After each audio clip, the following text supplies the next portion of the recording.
Hi, Got. Calvin. How are you? Hello, mate. I'm doing good. How you doing?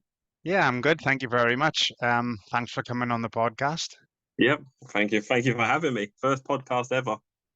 Quite. Yeah, look, it can be a little bit daunting at first, but once you settle in and we just, it's just a general chat, nothing hard and Yeah. fast. No, for real. It's a bit nerve-wracking though, just knowing that there's going to be people watching us, but it's what you have to do sometimes. Yeah, exactly. But look, if it's something that we can do to help promote the industry, then I think that's only going to be a positive thing. Yeah, no, for real. Anything to get anything to get the welding game out there more, so people actually want to join. Because that isn't there like a labor shortage and stuff like that, they say, when There it comes to definitely welding. is. Yeah, obviously Brexit had a big effect on labor, and it's skilled labor as well. Yeah. There's not enough people coming through as apprentices. Especially with the boom at the moment of the nuclear industry and everywhere else, they just can't find men or women, to fill the positions. So that's something that we definitely have to look at. Yeah, for me, what my issue was when it came to getting into the welding was there was no training. Even now, if I want to do some kind of more advanced training, I don't know where to find it. I Fortunately I was able to get an apprenticeship through the company that I was working with, but I started as a unofficial apprentice. I was a young person starting in a company. You're a bit of an apprentice anyway. And it's only after being there for a year or two did I actually go through the full-on apprenticeship program. But even that, I had to travel an hour and a half away from work to find the college. I went to college, Croydon College. So yeah, it's hard. There's not really much training out there. Okay, so where did you grow up then, Calvin? So I grew up in East London, Stratford, and Okay. yeah, so proper so-called London Cockney boy, as they say. But yeah, I've just been following work really, just moving around wherever work is, and yeah, I'm like 2 hours away from my hometown now. Yeah, I'm living in Balham at the moment. I've been here for about 18 months. Okay, oh, I don't know where that is. Next to Clapham in southwest London. Okay, yeah, London then, fair. Yeah, I work in Stratford sometimes at one of the depots there. So not So all the time, but now and again, yeah. Um, okay then. So how did you actually get into welding then? What was how did you start welding? so basically, I was studying mechanics. So I left school, I done my 4 years of motor mechanic training. And at the same time, I was working in a garage and they was paying nothing, maybe £60 a week, just an absolute, they Yeah, was wow. taking the mickey. Yeah. So when I qualified that mechanics on the Friday, my dad got me a job in a fab shop on the following Monday. So yeah, so I went just like that, and I was in a welding fab shop that was doing pipe as well as bracketry and all of that sort of stuff. So I worked my way up through, painting the pipe, racking pipe. Then I was working with my dad in the structural part, um, learning how to weld until I got to a point where, you naturally progress and keep going higher and higher and higher until finally I was on pipe. So it was a bit of a journey, started from the bottom. The thing But with yeah, welding is it's a lot about confidence. So as you start to build confidence and you learn more, it just gets so much easier then, doesn't it? it does. It does. It's actually nerve-wracking when you're first trying to weld because for the longest, what I've realized for the longest, you're bad at welding, and then all of a sudden it clicks, and then you know Yeah. exactly how to do it. But then what I've learned, your skills they plummet. You go back to being bad again, and then finally shoot up, and then that's you as a competent welder. Yeah, Yeah, look, it's just sort of keeping your hand in as well. So you might not weld, I don't know, pipe with MIG for a certain amount of time, and then it kind of takes you like a day to get back into it then, doesn't it? And just to sort of pick it up again. that's Um, that's, that's how I feel after the weekend. When I take yeah, the weekend off, it's like don't look at my first pipe. yeah, exactly. So kind of, did you have a lot of help from sort of older people in the workshop then, or? Yeah. So it was a small fab shop that we started in, and there was one person who taught me. His name's Orville, and he is the goat. He was a real. There's two type of welders: people that do it for a job, and people that have the passion for it. he had the passion. He taught me pretty much all I kind of know. And I feel kind of bad because I steal a lot of the stuff that he's taught me and I share it with the YouTube and the Instagram as if I'm the one who came up with a lot of these things. But yeah, no, he taught me. He taught me pretty much everything. And because he was a price welder, jumping straight into the deep end, making multiple pipes a day, there's no waiting around sort of, you're not on day rate, you're on price, so you want to work as fast as possible. Hey, look, I know you So said yeah, about, showing things that he showed you to other people, but, we all learn something from somewhere and you kind of pick up different tips and tricks over the years, don't you? yeah, But, the way you use social media, to help push that and to show other people, then a lot of people, I'm guessing a lot of people use YouTube now as a source of information. I think so. For me, I don't have normal TV at home. I've got YouTube and Netflix. They are That's all I watch. So yeah, it's you know how it is. You know when you're trying to learn how to do anything, the internet is your book now, and there is a wealth of knowledge on it. Even certain things, when I do certain welds, I still check up on the internet what the difference between certain rods are. Even the other day, I had to do some cast welding. Checked on the internet, watched a few videos on it, and then just like that, you got all the information that you know. That's kind of our generation now, though, isn't it? If you need to know something, you can type it into Google, and within 10 seconds, you kind of have your answer most of the time. Literally, no matter what nonsense you want to search, you can. Yeah, Yeah, pretty some of much. the Google searches that you do are just random. But yeah, no, that is the beauty, and that's why I wanted to share some information on the internet too. It was also monetary gains as well. You know how YouTubers are. You as a young kid, you look up to the YouTubers making all the money, and you think, let me share something that I know, and welding is what I knew, and I wanted to put it out there. And one thing led to another. And once I saw the growth and the potential of it, I kind of not turn it into a business, but I'm more business orientated when it comes to my social media. Okay, and is that something you've kind of made money out of then? Yeah, you definitely make money out of it. You get paid ad revenue from the YouTube, and the Instagram is clout basically. The more clout you've got, the more you can leverage that to do paid promotion or get things. Because I'm I'm also on like Google Ads, advertising my mobile business, and you're paying hundreds of pounds a month just for advertisements. So, and that's to random people. So when you can narrow it down, when people can pay you to narrow it down to just welders, there's potential behind it. But if you're going to try to go into this as a full-on business, it's not going to work. It's not going to work. It's there's there's not enough money in it, if that makes sense. Yeah.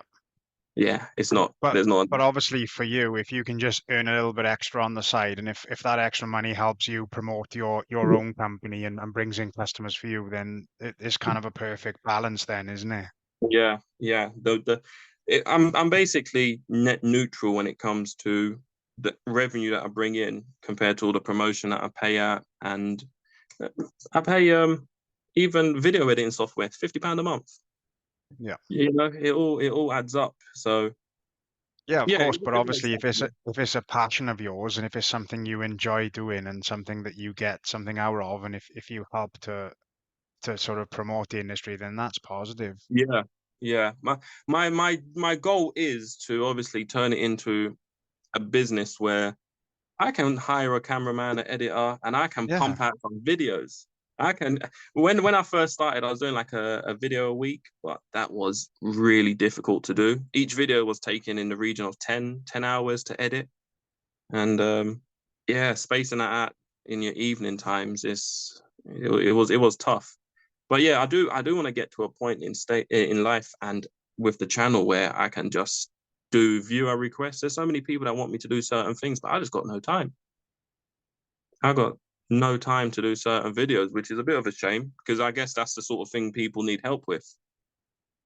Yeah, look, when you've been in work all day, it's not always easy to kind of, spend a few hours in work making a video, and then, as you said, spending 8 to 10 hours editing it. That's not always. It takes the fun out of it as well, then, doesn't It it? it does take the fun out of it.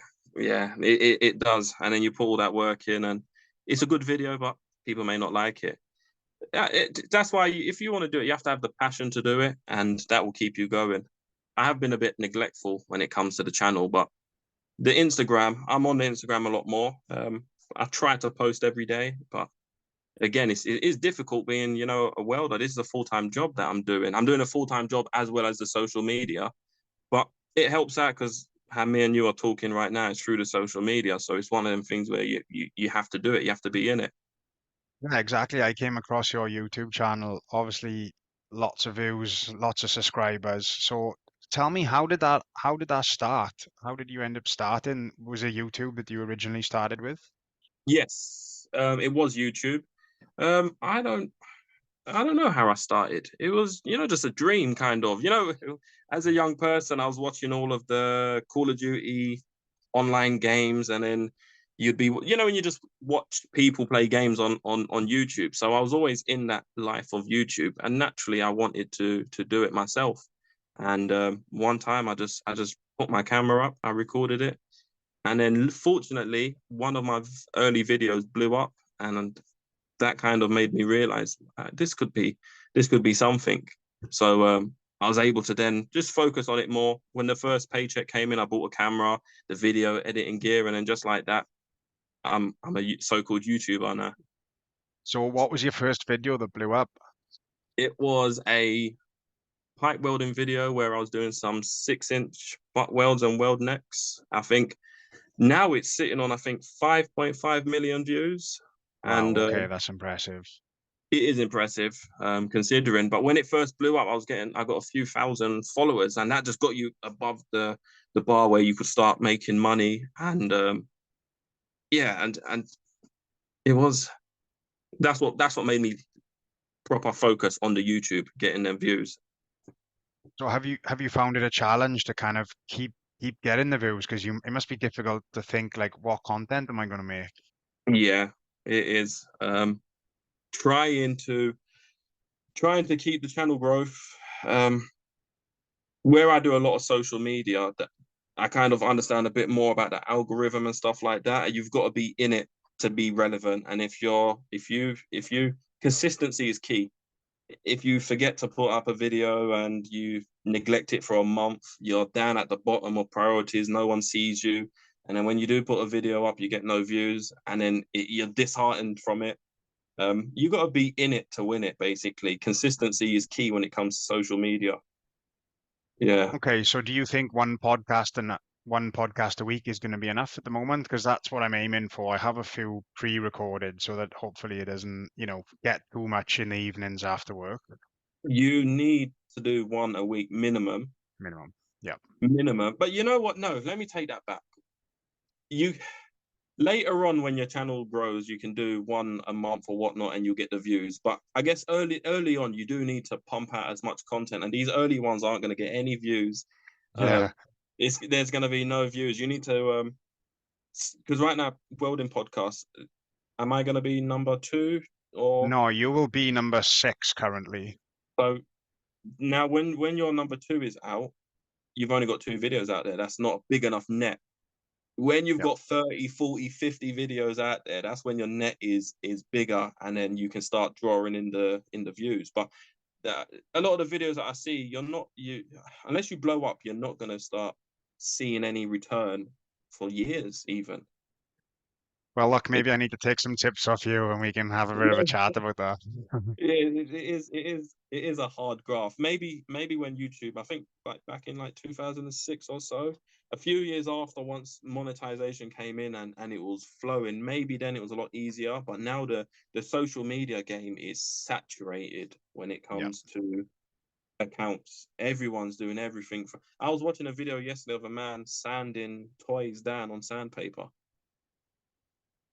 The See what I'm thing is, saying? you find yourself watching these videos and you kind of watch it for 5 or 10 minutes and then you think, what have I just done with my last Well, 10 minutes of my what life? happened? And then you come off of it never to click on that stuff again. Yeah, Yeah, but look, the internet is definitely saturated when it comes to content. But that's why you're in a niche, because I don't know any UK podcasts talking about welding. don't think there is one because the reason why I started this was because I was looking for one on my commute because I commute, I don't know, hour 15 each day. Yeah, And it was something I was interested in and I couldn't find anything. And then maybe 6 or 8 months later, I kind of thought, right, I'm going to start something. Quite nerve-wracking to make videos. And then obviously once you yeah, get over the hurdles of worrying about what people think or what people say, and yeah, hopefully it'll just leave room for growth then. yeah. It is nerve-wracking. You're putting yourself out there. Yeah, exactly. And You you know, there's know, probably people thinking, what is he doing? But look, it is it- what it is. but they're the people that make you have confidence because you get such silly, irrational people that when they comment at the start, comments are going to hurt. Oh, they're going to burn your heart. But after a while, you're going to realize that they don't know what they're talking about. And some of the comments are just so, they miss the point so badly that it just emboldens you to think, oh, I'm doing what I'm doing. Forget these people. But it will hurt. It will hurt when some of them are going to catch you. Being out Uh, there Yeah, have you found the internet sort of more positive than negative then? for the most part, it definitely is more positive. The community on Instagram, YouTube as well. You've got your diehard loyal people who actually enjoy your stuff, but there's also a few toxic people who just just they got a bit of sad hatred in their heart, and they spout it online, and it's a bit tough, hearing some people just talk silliness, it does beat you down a little bit and it heats you up inside. Your heart's pumping and then Yeah. you're tingly when you're reading something, thinking, is this true? But after a while, you realize that a lot of people just talk nonsense. You But do get a also lot of those same people hiding behind a fake profile picture and yeah. spouting all that, probably lead quite sad lives as well. That is the one thing. But they still get to you every now and Yeah. again. They still get to you. But yeah, no, that's because I like to find myself a rational person, and I find myself every now and again typing, stopping, and just think, why am I getting involved? Let's leave And it. just Let's move delete there, on. yeah. Yeah, just move on. Some people ain't got that part in them. Yeah. Okay, Carvin, let's talk a little bit more about the welding then. So obviously you said you did your apprenticeship. Was that day release to college then? I was doing block release, so Okay. every 10 weeks, I was spending 2 weeks in Croydon College from I think like 8:30 until like 4 o'clock, something like that. Um, I done a. I started off in level 2, and then I went to level 3 in heating and ventilation, pipe fitting, welding, heating and ventilation. So that's what I got my citizen guilds in my level 3 and that. Yeah. So Okay. yeah, so I was working in the factory as well as going on site to learn all the sort of stuff that I needed, and then I'll go to college for 2 weeks, do tests, do the welding. You was started off welding plates, and then you move the pipe and you do the vertical up positionals and all that sort of fun stuff. Yeah. And but what I've realized, pipe welding in college is nothing like real world welding. Something about the controlled environment of college. As soon as you come out of there, your skills are all out. Yeah, we You, never did any pipe in college. We did a lot of plate. We did like a little, we used to do a lot of fabrication as well, but we never did pipe in college. But my apprenticeship was in pipe welding, so I was lucky enough that I got to do that sort of at the after. workplace. Yeah, Okay. did that in the workplace, and then I was in college one day a week then. Yeah. Okay. I find if you do one day a week, you can't you there's not enough time to carry on your stuff.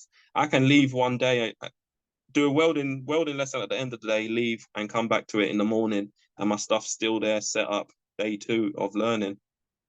Yeah, I kind of feel like probably learned more the theory side in college, and then probably the actual welding itself, I'd say we learned more on the shop floor with, as you said, there was a few older welders that took the time to, spend a bit of time with me, show me how to put a root in a pipe and how to Yeah. fill a pipe. So kind of say I learned a lot more of the physical aspect of welding in on the shop floor, really. Okay. No, that's good. That's good. With my course, we only done rolled pipe joints. So sorry, not with my course, with my job, we only done like rolled pipe joints. So I'm very limited with my ability and the things that I can do. That's the only one thing. The apprenticeship I did weren't all rounded with everything because the company didn't do everything. That's my only regret because you get to a point now where you're too old to go back to start training. There's nothing out there to train on, and unless you learn the skill in your own time with your own money and consumables, you're kind of stuck with the with what you can do really. Exactly, and that's expensive as well then, isn't it? It's not cheap to kind of retrain. No, for real, it isn't because you need to pay bills. It's bad enough trying to pay your bills as it is, let alone either taking a less paid job to learn or anything like that. So it's a real tough one. Yeah, so what type of, I know you said rolled joints, but what mostly processes were you using then? So it was a solid core MIG wire with shielding gas, and it was just rolled butt joints really. As much welds as you could do, you would tack it onto like a captain's wheel and you rotate it, and everything was just rolled butt joints, nothing in position. You avoid positionals as much as you can, and if you do a positional, it's only a horizontal positional. So, and it's MIG welding, so it's like I won't say the basic or the basic, but it was. This is more on the simpler side of things that I can do. Later on, I did learn like stainless steel TIG welding. I got the stick welding from college, but that can only take me so far. I had to learn all the rest of the stuff on my own. But before we move on, I do want to put a little plug in for anyone who does want to go college. I don't know if they still do it, but Croydon College, they have a heating and ventilation course. I know College of Northwest London as well has a course when it comes to general general welding. Um, I don't know. My teacher was Gary Lockwood and Terry White. Terry White was the head of the apprentices, and he's the one who sorted it out. So search for them people online, and you can get yourself a course. Really. Yeah, look, I think it's obviously for yourself and for me, it was the perfect thing for me. As soon as I got to college, I really enjoyed college. I enjoyed the all aspects of college and welding, really. I honestly don't know. I didn't know what I wanted to do leaving school. Okay. So I certainly would say to anybody who was interested in getting into the industry, then I think welding is a very good trade to learn. I'd say so. A trade full stop, but when it comes to welding, I think at least pipe welding. I Yeah. I think because I hear the wage stories of non-pipe welding guys, and it's pretty sad when it comes to how much that they're making. Um, yeah, I think pipe welding, you want to just aim for as high as you can go, really, isn't it? Yeah, I've had a few jobs welding in London, and each of them were around 21 to 23 an hour, I think most were, and that was self-employed, Okay. CIS. Yeah, I think I had three jobs welding in London, and they were all around that wage. So I don't know. I think you're a bit further out from London, are you?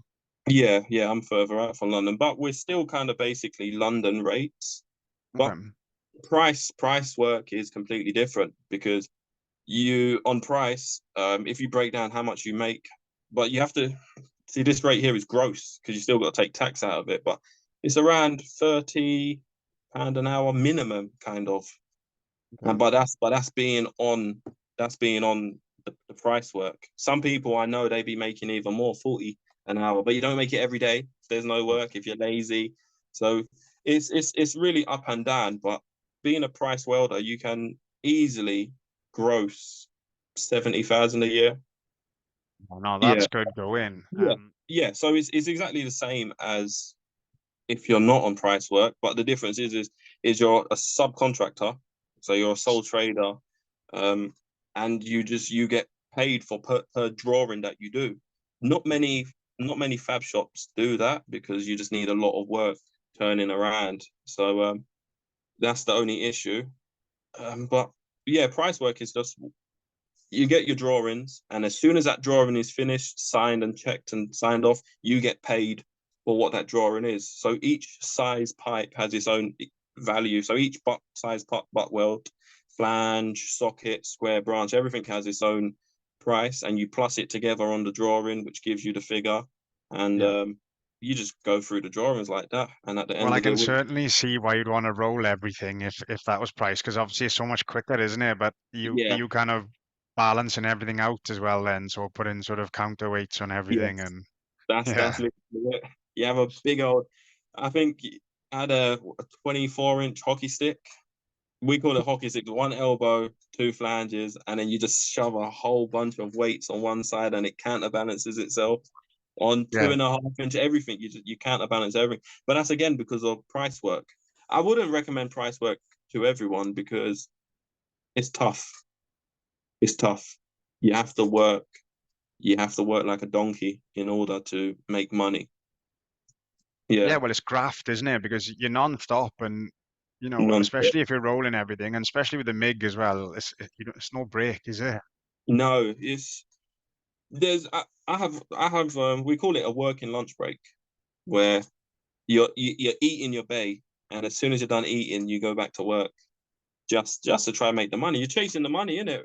That's what we're all trying to do right now is chase the money, especially while you're young. I'd say to all these young people, chase the money because you get to a certain age and like it's my birthday today. I'm 28. I got no 28. energy. Okay, Yeah, still young then. I'm young. I'm young but old. I got no energy anymore. Yeah, Well, you've still got a few years left in you, I think. yeah. So It's a tough one. I feel too young to be feeling this old. you've also got 40 years till retirement, so you better back your ideas up a little bit. I got no energy. Yeah, it's just that non-stop 6, 7 days. Yeah. Minimum 6 days a week. It's And especially if that's price work, that must be physically and mentally challenging. It's tiring and especially spending so much time under your welding screen on your own as well. yeah. My welder machine records the amount of time that you're actually welding. So I've got an arc time of 2,000 hours of Wow. of just welding. That's me in the darkness welding for at least 2,000 hours. It takes its toll out of you. A lot of welders, they are weird people. They don't Yeah. tell you how weird you're, especially in a fab shop, because you're isolated in your in the bay by yourself for hours on end. I can go into the workshop, put my headphones on, go into my bay, and in theory, other than walking out to the saw to grab pipe, not see anyone.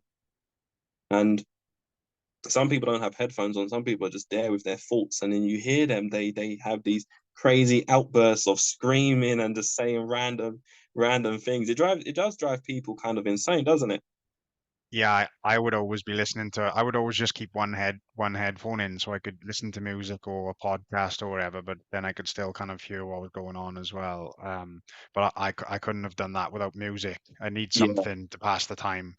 Like yeah, it's funny you talk about that. I can actually remember even remember the song I was listening to when I did my first day of recording. I can just remember little things like that. Just listening to the same song over and over, just trying you to was get it right. listening to music doing a test. Yeah. Just Well, one, very always one, and just help me concentrate. I don't know why. fair enough. That's brave. Uh, If I do a test, no headphones. no. No, no. I respect tests. I believe that I can fail, so Yeah. I go into them with complete concentration, and I couldn't do that. It, The, in the bay, I'm in a safe space. It's only me, so I can have two headphones in, and I'm okay yeah. because no one's gonna be barging in there or anything. Yeah, The workshop's a totally different place on test day, isn't it? Everyone's quiet, nobody's laughing and joking. Everyone's just kind of like trauma on. Let's get this done. yep. Everyone is nervous, but there's some people who's it's just a normal day. Yeah. They they are. I look at them as crazy fools, but each to their own. Yeah, yeah. I think you have to go into a test with the mindset that you can fail to give it the respect that is due. Because welding is a miracle that we don't mess up more. It's a miracle that pipes don't leak and stuff like that. When you think about what we're doing, it is pretty extraordinary.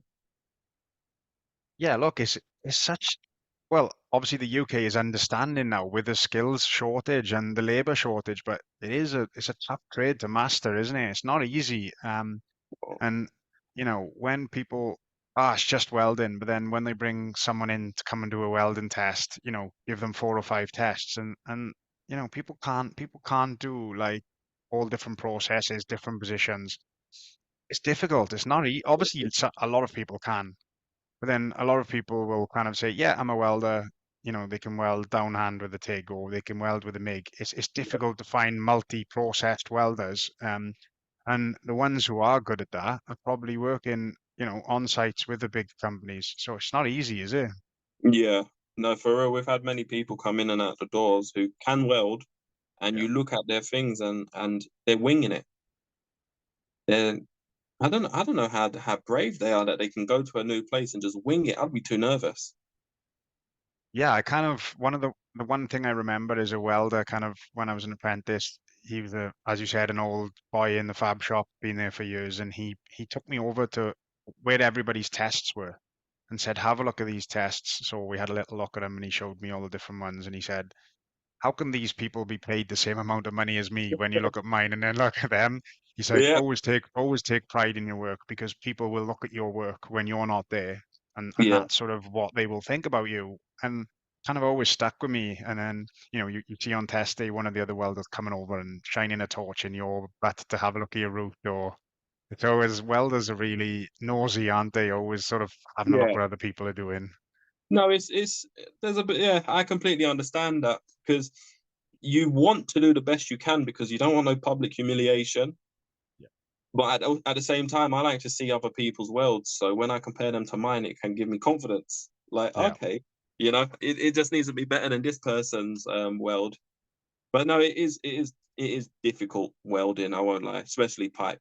For real, you have to be your own worst critic or harshest Yeah. critic, however you say it, because too often you see people showing nonsense and saying, "Look how good this is," and you don't want to be a hater and say it's not that good, but yeah, I give the we've got apprentices and young people welding. I give them the tough love.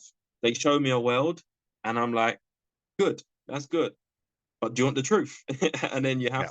you have to let them know the truth because I was that young person showing my teacher a good weld that I'd done that was maybe 4 inches of weld and maybe half an inch of it was good. And I'm like, look, you see? And he was like, good, good. And then straight away just letting me know where you done wrong. Just we're not trying to blow smoke up anywhere and convince people that they're doing good when it's not. We want people to strive for the best. And that's what my philosophy is when I weld. Maybe not every day, but in general, No. I try to do the best welds I can do. Yeah, so how do you find working with apprentices? I'm in my bay by myself, but I find they're dopey for the most part. For the most part, it's really bad. But they're young. Yeah, I think that's what it is. They're young. If you haven't grown up, like, when I was like 12, 13 maybe, one of my birthdays, my dad bought me a welding machine, and I was like a young teenager in my garden using an angle grinder and a welding machine. I didn't know what I was yeah. doing, but I was No. using it. A lot of these kids now, they don't do that sort of stuff. So It's was your dad a welder? Yeah, he was a welder. He was the one who got me the job in the place that I'm at now. He I don't think he didn't he used to be a sign maker and all that sort of stuff. And yeah, he worked in a fab shop, I think using the fault truck or cutting pipe, and then he worked his way into the welding side and then the fabricating side. And I work in the same company as my dad, and he takes care of all the steel section. And yeah, so he was the one who got me the job there. Really, he got Okay, me yeah, my that's I must say this is my only second job really. okay. And obviously you have your own company as well. Tell us a little bit about that. Okay, so I am slowly now trying to branch off on my own. It's called Arcon Welding. So it was the name that I came up with for my social media channel. So naturally, it just becomes the business name. It is mobile welding. So I will be going around doing any type of welding, structural, pipe, car. I get a lot of car phone calls. Absolutely anything that I can adopt my skills that I've got and do it on my own would be is what I'm trying to do. So yeah, I got a van, I've got Fronius welding machines, I've got fine tools, I've got angle grinders, air compressors. I got pretty much the whole thing that I need to do everything but a generator. Then, Yeah, I do Google ads. I pay Google like £300 a month to do advertisements. I got my social media, but because I started it as I done the YouTube and I started the Instagram as a behind the scenes of the YouTube. I've got a lot of people from all over the world, so it's not really. I haven't really done ads focused on the UK to get people to follow me on my Instagram. So that that doesn't really bring in any business. So it's the Google ads, word of mouth, LinkedIn. I'm on LinkedIn. I've got some jobs from there. But no, it's just one of the things in my spare time on the weekends, doing what I need to do because I don't want to work for someone for the rest of my life. It's there's a pie. When you work for someone, you're taking the crumbs. I just want a small little piece of the pie. I don't need a whole slice. Just give me a little bit more than the crumbs, and I will be happy. And yeah, that's what I'm working on now, really. yeah, look, it's good to have aspirations to work for yourself and to kind of have your own business because we all want to keep moving forward, don't we?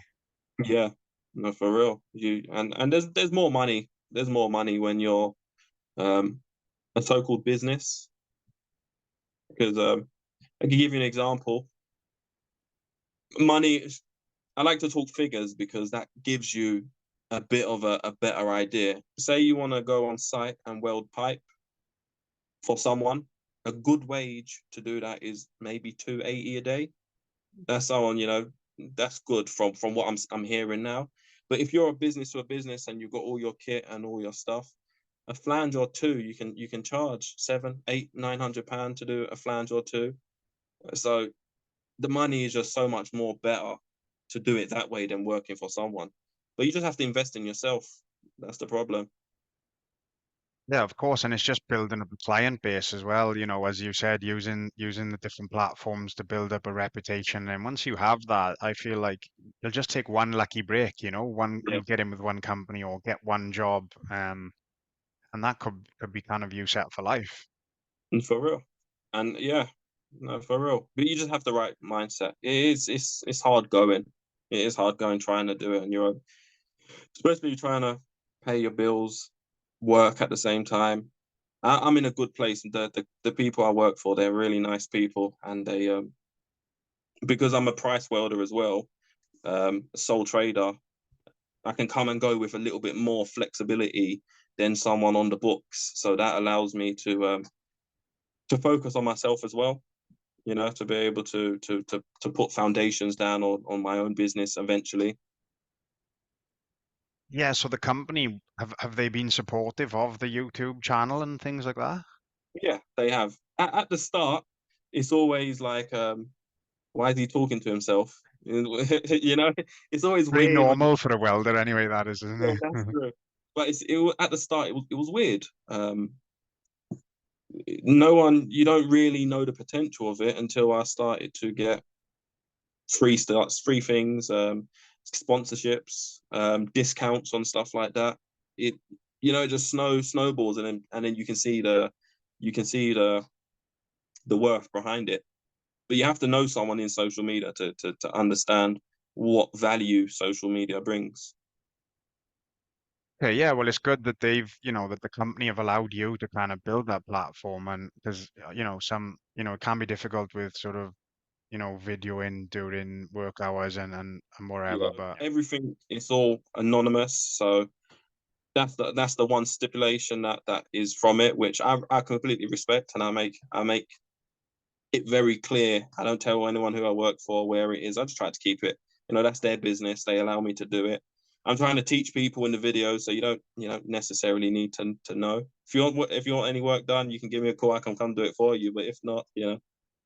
Eventually, I do want to open up some kind of training. I want to be able to. I get offers from, like, I actually want to help out some young welders. I get messages all the time from these cheap foreign welding machine companies. They want you to test out their stuff, and forever I've been saying no, no, no. I only want quality. But now I'm going to start taking them up on the offer and just giving the welding machines away. Give some of that to people that want to learn how to weld, but they obviously you don't want to fork out money. It's, these welding machines, they're not cheap. They're cheap, but they're not cheap at the same time. Yeah, look, that sounds like a great idea, but some sort of welding school or, that would be brilliant, wouldn't it? That would, but the logistics behind it just seem just so Yeah. overwhelming. Until I get my own space, that will be on hold. But once I get a space, I'm sure some of these welding companies would want to, get involved, send down some welding machines, get some masks, and just have people come down, open houses, or even just paid training where you can just train a whole bunch of them. Get Yeah, the people, thing is, sorry, there's no excuse now for companies not to have apprentices and not to train because the industry is just in desperate need of it. yeah, it's true. That is true. And you see a lot of these young people, the right apprentice, better than me, better than most people.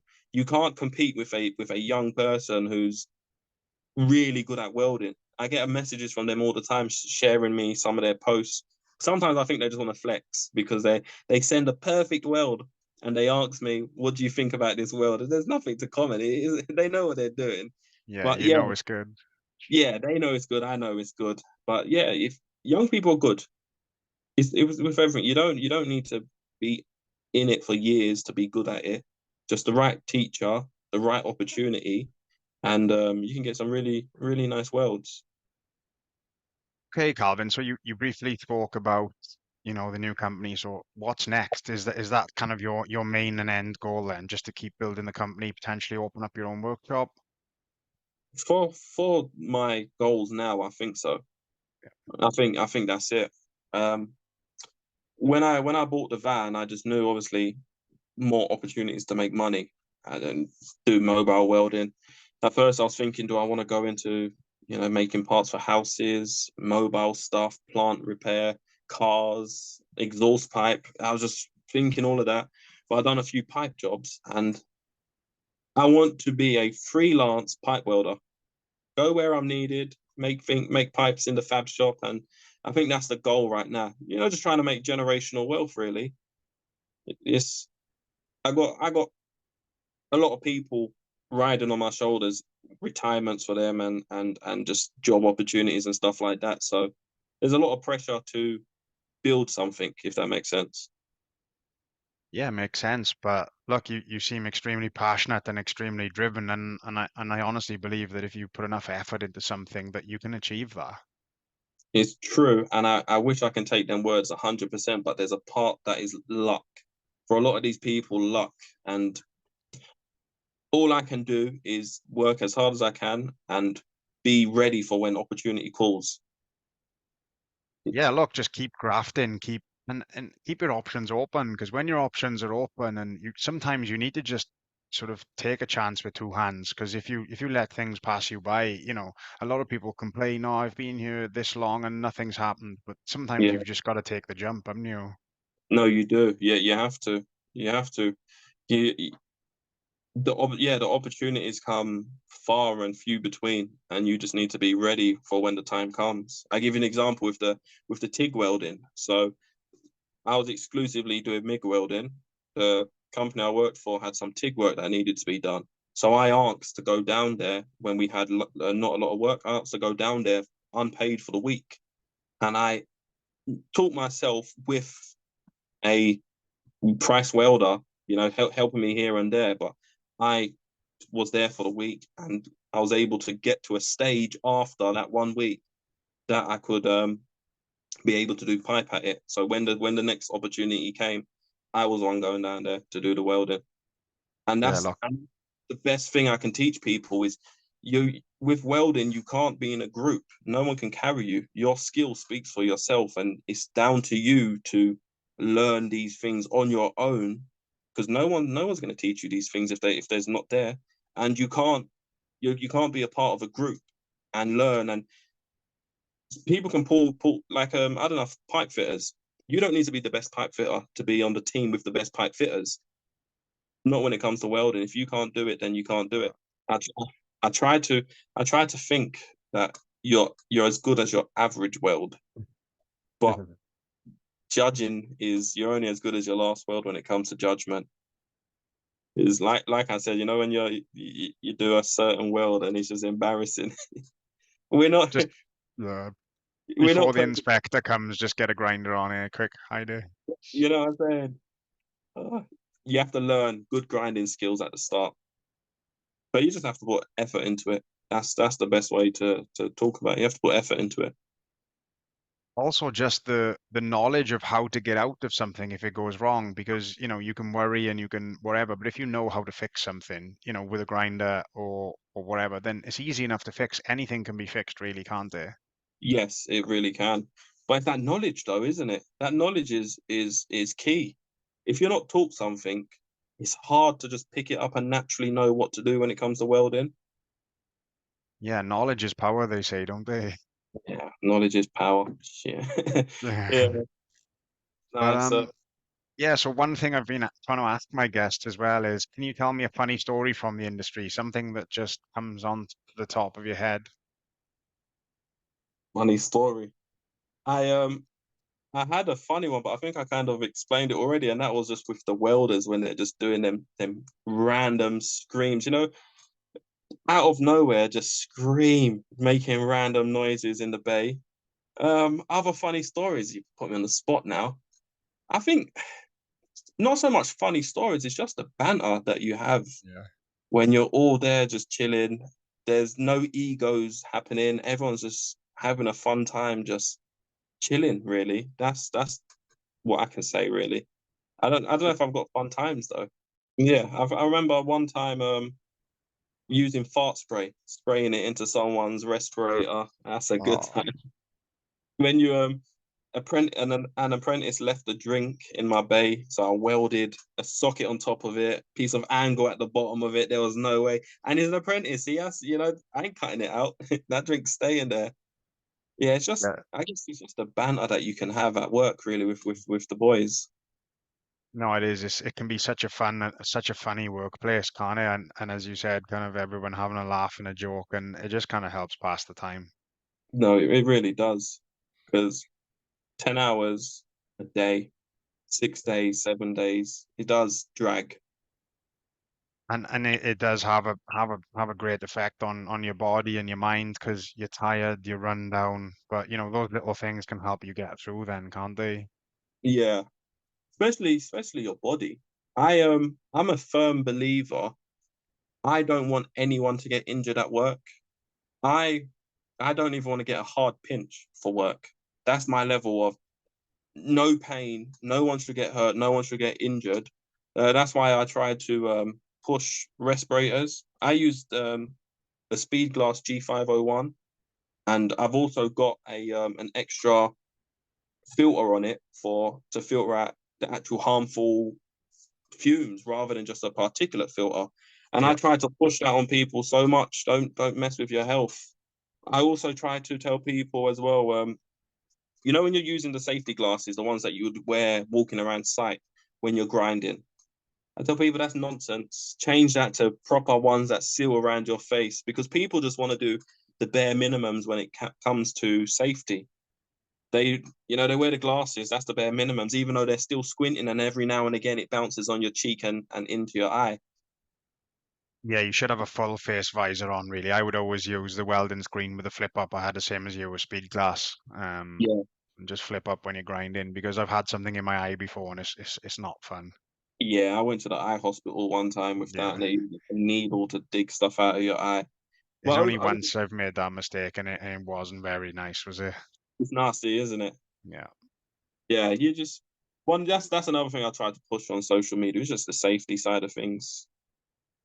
All Yeah, all my no. all my angle grinders have guards and handles. Stop taking your guards off people. Yeah, that isn't good. No, it's not. Yeah, I'm full on safety, or at least I try to be. I Yeah, try look, to. well, as long as you keep pushing social media, safety, welding, keep pushing that Instagram. You said you have YouTube, TikTok. That's only going to help to reach younger people, and hopefully that can be a positive thing. And hopefully I can reach some, I've reached out to a few college tutors this week, so hopefully can, sort of Yeah, tell some apprentices about the podcast, and hopefully, yeah, if you could help and share it on maybe some of your socials at some point, that would be 100%. great as well. Yeah, yeah. Just keep doing what you're doing. Reach out to people with already established followers, because I would naturally share this anyway, and Yeah. you keep doing that, and people be interested in this. Yeah, well, thank you very much, Calvin. Is there anything you'd like to finish on, or? Um, nah, not really. Stay safe out there. Enjoy. Try to be the best welder that you can be. Don't let these slappy people drag you down. That's the last note. Don't let people that slap things together try to convince you otherwise, that you don't need to do a good job. That's yeah. Try to be the best welder that you can be, and yeah, that's the last note that I'm gonna say. Yeah, well, thank you very much for joining me today. And it's been great to speak to you, and it's been great to hear how passionate you are, and how driven you are as well, because that is half the battle, is to be driven, and to Yes. get up every morning and get up, graft, do your bit. But yeah, thank you very much, and I look forward to speaking to you again. And if you ever need a welder around the London area, Yeah, boy. I I'll give you I a haven't call. I haven't picked up a tongs in about a year, but I feel like I'd be all right after a You'll few be hours. okay. Yeah. The first one will be a bit dodgy, but you'll be okay by the end. Yeah, there we are. Thank you very much, Calvin. Nice one. Cheers, Cheers. buddy.